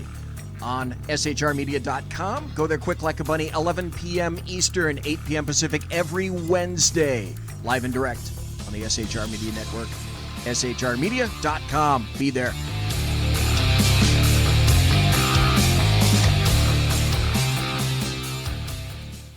For 50 years, I've seen the American people blinded by corrupt politicians, a lapdog media, and deceptive Islam.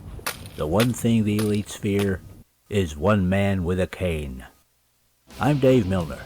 Join me through Spreaker, iTunes, and SoundCloud, through SHR Media and the Western Free Radio Network, for half a century of experienced perspective on political and social issues, weekly on The Unpleasant Blind Guy. And catch me on Jeff Mitchell's EDL Radio on blogtalkradio.com. There's no surrender, ever. Because truth is not always pleasant. Broadcasting behind enemy lines in occupied California, a mere 2 miles from the state capitol, the bloviating Zeppelin's Berserk Bobcats Saloon Radio Show can be heard every Tuesday and Thursday night at 8 p.m. Pacific and 11 p.m. Eastern, only on the SHR Media Network. Go to shrmedia.com to listen. You can also watch on the SHR Media Facebook page and the SHR Media YouTube channel. No goldfish were abused in the making of this ad. Conservative media done right. You're listening to the SHR Media Network. Okay. I guess we're back. No, I know we're back. If I could just get the screen to tell me that we're back. There we go. Now we're officially back. I have an observation to make, Clint. Yes. And I told you I was going to make this, and yes, you were fretting that this would take hours and hours, and we'd run out of the show. Extrapolation. Yeah, that's right. And you said 5 seconds. Yeah, this would take about 5 seconds or so. By the way, folks, are you aware that there's an Amber Alert for 4 missing children? Nobody has seen or heard from the squad all day.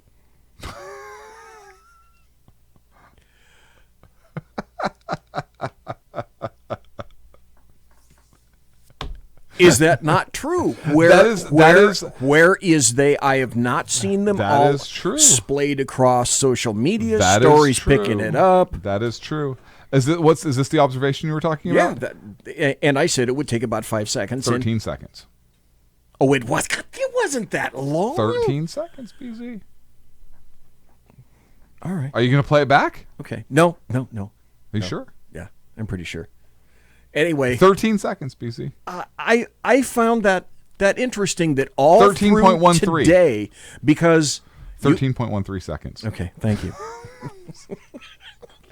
You can't help it, can you? No, you just can't. Help it. I am called the contrarian for a damn good reason. And I'm proud to have you here. Thank you, and I'm proud to be here with you. Thank you. It's fabulous.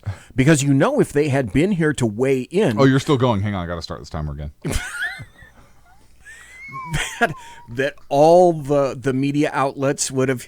And again, it's like leftists not pushing harder left. Hang on, you're off topic. I got to stop. There is no ability. You lack the capability to do that. I do. Potty jokes are hilarious. Okay, so what do we got? Let's see. We got 2 years. We got the Democrats who took back the House. We've got I forget the. And they're not doing anything but fucking with Trump. I think they may lose the House coming up here. You might have to correct me on this. The investigation spent either $25 or $40 million. I'm not sure. I'm not sure. No collusion. No, it's a witch hunt. It's time for justice.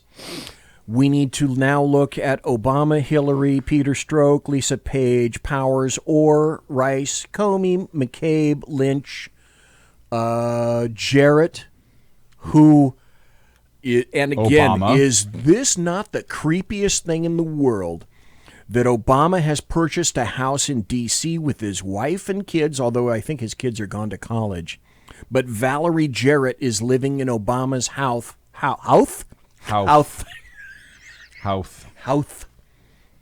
With Michelle. How strange is that? Oh, I forgot a guy. I forgot Eric the Red Holder. Eric the Red. I forgot him. How could I forget him? Article came out from NBC News. They counted. We did it ourselves. You did it. You had a little tally board. But this is an official NBC News story. Mueller deflected questions 198 times. And the story said, we tracked it while he did. So they counted how many times he said, I can't, I won't, I didn't, blah, blah, blah, 198 times. The official editorial today from the New York Post is Nadler's Mueller hearing was a waste of everyone's time. But you think it's not a waste of time. You think that this may be not a huge element, but this may be an element of note in terms of souring people against why can't the Democrats just get off this stuff and try to do something for the country? I do. Yeah, I think it was a colossal waste of time and taxpayer money. However, I think that just because I think it was a waste of time does not mean I think that there was no impact. I think that there was an impact. I don't think it was a huge impact, but I think there was an impact with a segment of the population that is going to be like, fucking, you know what, enough already. Because I think a lot of America believes that, or that you can't prove anything. There's nothing here, even though I don't like Trump, and I'm not speaking for me personally, but I'm saying I think this attitude's out there. I don't like Trump. There was nothing to this. And I think this is going to bite the Dems in the foot, again, bite the Dems in the ass, again, because they are not doing their fucking job. They were sent help to Congress. The country. Yeah, help the country. They were sent. Help your constituents. They were sent to Congress to do a job, and maybe they were upset about the way Trump was doing some things, and they thought maybe he was an asshole, and they wanted to put people in check. I honestly think it was because they didn't want the Republicans controlling all three branches of government, or all three, the House, the Senate, and the presidency. Not all three branches, I misspoke. But I honestly believe that played a huge part in why Dems were able to take back the House. I think that with everything the Dems are doing, nothing from a legislative standpoint, but everything about obstructing and trying to interfere with this president, I believe that it's going to sour people on the Democrats, and I believe that they could hand the House back to the Republicans. Because look at the direction the country's gone. Look at unemployment. Look at the economy. Look what the founder of BET, Black Entertainment Television, even said about the economy and the economic state of minorities and so forth. Yes, so even a Democrat, a big Democratic donor, has said that President Trump is doing a pretty good job in that area. So I think all of these things and the fact that the Democrats won't even work with the president on some of those basic things. Look, there are things that the president and the Democrats can get together on. Infrastructure. They've had a couple. infrastructure and criminal justice, the criminal justice reform package that the president was able to implement. 9/11 fund. 9/11 funding. There are things out there that could be getting accomplished. Infrastructure being the biggest. But they refuse to get together on any of that stuff, and they want to instead hold these hearings and drag this crap out because they are scared to death of a second Donald Trump term. You can't give, with the American people at stake even, you cannot afford, if you're a Democrat, to make sure that you somehow give or lend or appear to be giving OMB a hand in doing something positive. It must always be negative. The stories are starting to come in now. Today about the hearing. I'm sorry, go ahead. Yeah, no, but so here's why that's important. It is important. It is important for Americans to say, you know what? Maybe I don't like Donald Trump, or economically I'm doing okay. The Democrats are in power; they're going to keep him in check, but they're able to accomplish things that are benefiting the country. Okay, Democrats, I'm going to reelect Donald Trump. But I'm also going to reelect you in the House because you're keeping him in check. You're holding him accountable in areas that I think are important. Not witch hunts, not this bull crap that he's been proven innocent on, or that he's not been freaking. Obviously, there's nothing there in the investigation, right? But you're working on infrastructure. Our power grid is way antiquated. Our power grid is. Look what happened. Look what happened in New York. New York. Right? They lost power twice. Yes. Their subway system is falling apart. That is a big deal for the entire country. That is a huge deal. It is a massive deal. And if so, there are things that could be coming together. You know what? You guys are working together. Maybe I'll vote for the Democrat. Maybe I'll reelect Trump. But you know what? I'm going to keep the Democrats in power here in the House. Maybe I'll give them some more power in the Senate. I think the Democrats would be in a better position there. But I think that with these hearings today, particularly, if they keep this up, I really think that this is going to hurt them worse than they anticipate. And again, it's funny you mentioned that, because let the articles commence. Here is a Harvard law professor by the name of Lawrence Tribe, who is a frothing anti-Trumper, who essentially said he's been a hugely fierce critic of President Trump. And he said today that former special counsel Robert Mueller's House Judiciary Committee hearing was a disaster, but in this fashion, it set back impeachment efforts. What's the other thing that we heard today from the Sino, the Speaker in name only, Nancy Pelosi?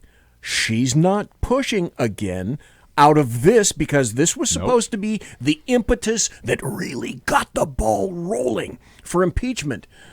She's not rolling that ball off of Wednesday. There's nothing to roll. There's nothing to roll. So as a matter of fact, this is, for the Sino, this is a rather Sisyphean feat that she must accomplish, that if she's not careful, the rock that Sisyphus was perennially supposed to push uphill is going to come back and flatten the Sino if she's not careful. And I think she's really concerned about that right now. I think she is. Nancy Pelosi is politically astute enough. Yes, she is. To realize what just happened. I really believe that. I believe Nancy Pelosi right now is like, oh, holy crap, we may have just lost everything. But didn't we say that? We said that. We did. But I think she's also saying, okay, thank God we still have another year and a couple months before the election, because maybe we can do something to help our party. Yeah. 209-284-3210. 209-284-3210. We got a couple of minutes left. We got about 12 minutes left. We can take a couple of phone calls if somebody wants to weigh in on this. Go ahead, sir. I do want to talk about something important that happened. I haven't seen it at a lot of different places in the media, but I think it's an interesting development. South Korea indicated that they fired rounds, warning shots. They didn't shoot at some Russian warplanes who had violated their airspace. I briefly heard that, but you clearly know more about that than I do. There were 2 Tu-95 bombers and 1 A-50 airborne early warning aircraft that South Korea say entered the South's air defense identification zone off the East Coast before the A-50 intruded into South Korean airspace. South Korea scrambled some fighter jets, including some F-16s, and in this time they fired 10 flares and approximately 80 rounds at the Russian warplanes as warning shots.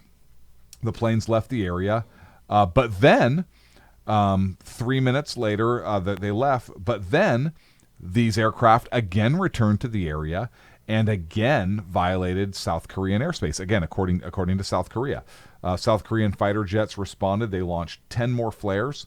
They fired approximately 280 additional rounds and warning shots at the Russian aircraft, and the Russian aircraft left the area. Russia, of course, disputes the incident. They say that, of course, that these aircraft were international waters, international airspace. They were over neutral waters. That's correct. They say they failed to enter South Korean territory.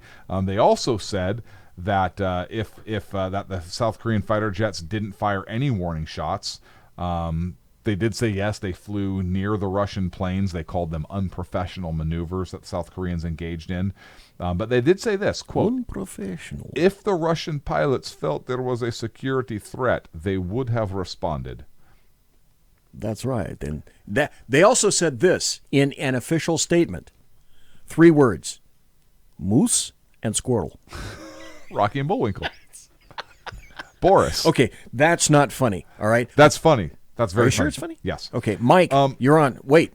Do you have more? Yes. We don't have. Yes. Okay. Go ahead. One call. Mike, you're on. Because Mike's been waiting. Hi, Mike. Hello. Hello, nose. Jesus. Man, that's hurtful. That is hurtful. But damn funny. That's hurtful speech. But that's funny right there. That's hate speech. Is that hate speech? Is that hate? I don't know. Am I a protected class? Wait, if that's hate speech, is this a hate call? This hate call. Go ahead, hateful caller. Mike, hit it. And that's the thing, guys. But you're actually right there. But again, are the Democrats and the squad actually as smart as Nancy Pelosi? No, absolutely not. Hell no. No, I think they are. I think by they're a mile. I think they are true believers in their cause, but I don't think they're as smart politically as Nancy Pelosi. No, I think they're more dedicated to their cause. That's the thing. I mean, she may not want it, but there you got the squad and you got others like, oh, let's call her impeach 45, impeach 45. That's how she's been about, Mm-hmm. Maxie Pad Waters. Wait a minute. Did Mike just denigrate Mad Max? I think so. I don't know. I think he coined a new phrase. I'm starting to think so. I'm starting to think he may have. I don't know.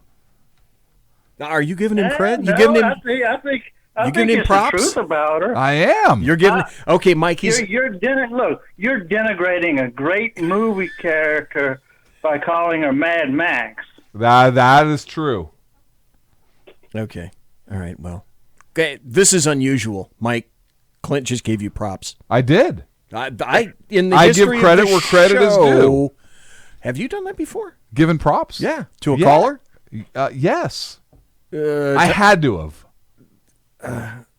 I can't remember when. I can't remember but I'm when sure either, I did. But let's mark it down on the calendar. Let's mark it down as historic. Okay. All right. This was historic.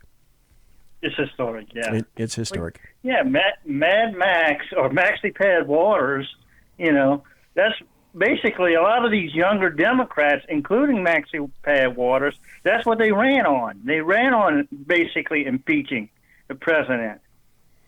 Well, and also making sure that anybody that was in Trump's cabinet, atmosphere, administration, etc., should be smacked upside the head whenever they were found in public, make their lives a living hell.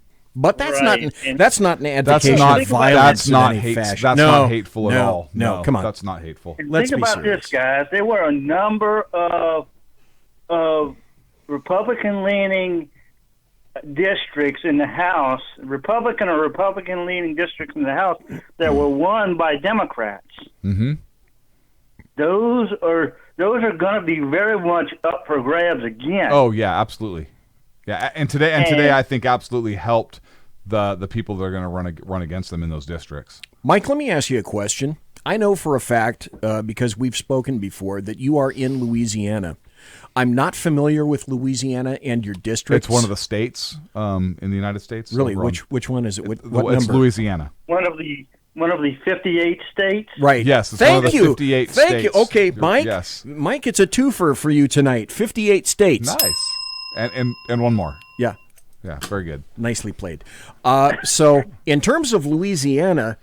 Louisiana. Louisiana? There you go. Yeah. Well, I know we call it Nolans. Nolans and Nolans, Louisiana. or NOLA. So, did anything, Mike, in 2016 go, did it go Dem? And if so, what are the chances of it going back red? Well, there's only one congressional district that's a blue district here in Louisiana, and that's basically one of these oddly drawn sort of districts that's in kind of a New Orleans district and kind of Baton Rouge district that's going to go Dem, But other than that, everything else is red. The two senators are red. Yeah, we got a blue governor, but he's more of the old style conservative type Democrat. He wouldn't be, in other words, he wouldn't be able to run for president because he doesn't fit what they believe in, Yeah, he wouldn't get enough traction. Okay, well, Thank you very much, Mike. I appreciate that, sir. Thank you for the call. Thanks, Mike. Appreciate it. You said you had another story, though. No, I don't have time. We don't have time. You don't have. But we can extrapolate. But we can extrapolate out the scenario about South Korea, and the Russian incursion, alleged Russian incursion into their airspace. So had South Korea fired on the Russian jets, or Russian aircraft, and had the Russians responded, first of all, it was two bombers, right? The Tupolovs, right, I believe, and one early warning aircraft. So it's like our AWACS. So first question. If the F-16s fired on those aircraft or fired warning shots on those aircraft and the Russians did feel threatened, did they have the capability to respond? They had no fighter coverage up, correct? And I don't know if those aircraft have. I don't know the nature of guns. South Korea, how quickly they scramble, and whether they keep they may keep a cover up in the northern portion of South Korea, just because of the DMZ. I don't know. Yeah, I don't know either. So if the Russians were really threatened, would they have responded? They have the capability of responded. And what would have happened if Russia did respond to those warning shots and shot down South Korean F-16s over South Korean airspace? That's heady. Told you we didn't have time. That's some. Well, we still got 5 minutes. Yeah. Or, I mean, flip it. You could. I think South Korea could defend shooting down Russian bombers in South Korean airspace. Right. I believe that's defensible. Right. But what if the South Korea fires warning shots, Russia responded, they shoot down South Korean F-16s in South Korean airspace? Did not, in the Kamchatka Peninsula, at least 10 years ago, maybe 20, didn't Russia shoot down a South Korean commercial airliner? Yes. Yes, they did. I'm fuzzy on the time. I'm thinking it was at least 2 decades ago. Maybe in the 90s? Late 90s? I believe so. I'd have to look it up, but yes. The Russians did, in fact, shoot down a commercial airliner that I believe belonged to either South Korea, maybe Japan, but I think South Korea, because you know how many thousands of airlines there are in North Korea. Mm-hmm. Oh, yeah. Alaskan is right. Flight 007. Yes. Thank you. See, that's why we have a chat room. That's why we have the chat room. And that's why we have the denizens, as I call them, the denizens of the chat room present for us. That's okay. So that's a very intriguing political question. which begs this further question, and we'll probably have time for just this before we have to go. And I have something new for you, a new audio cut to play at the end of the show. Okay. So the question is, all right, that occurred recently. What happens if it occurs again?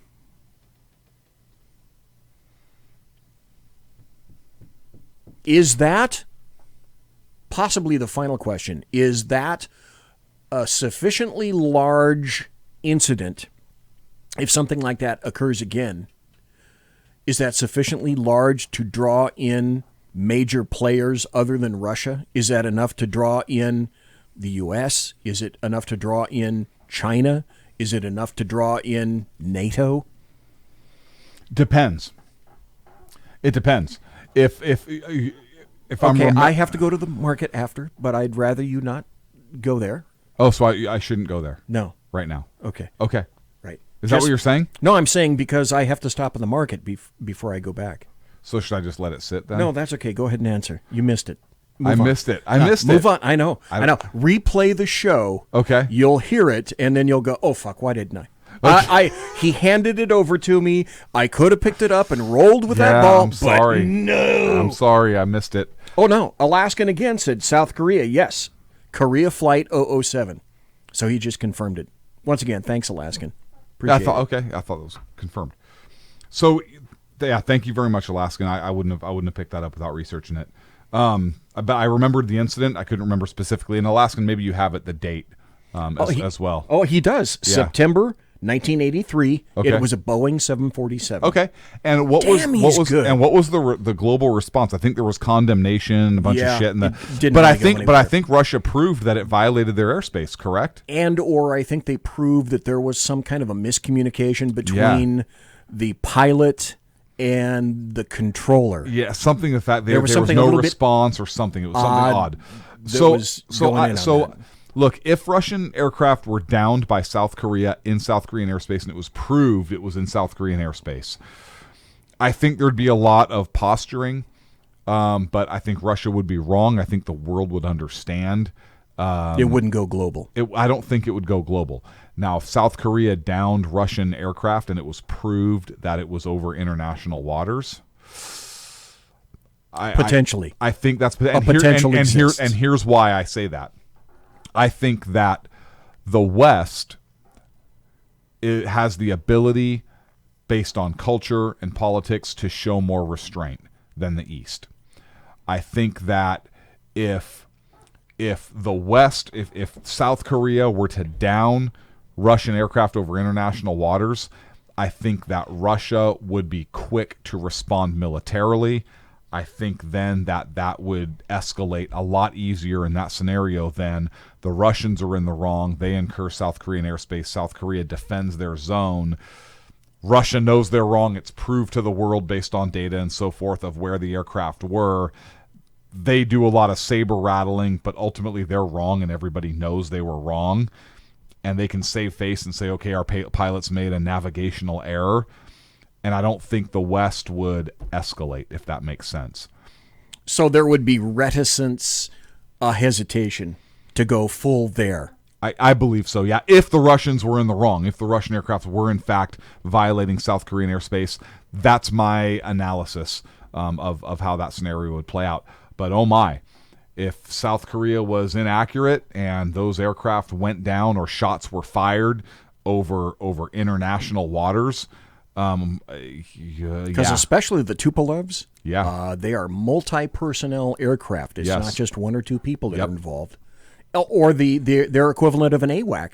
There could be 7 to 10 individuals.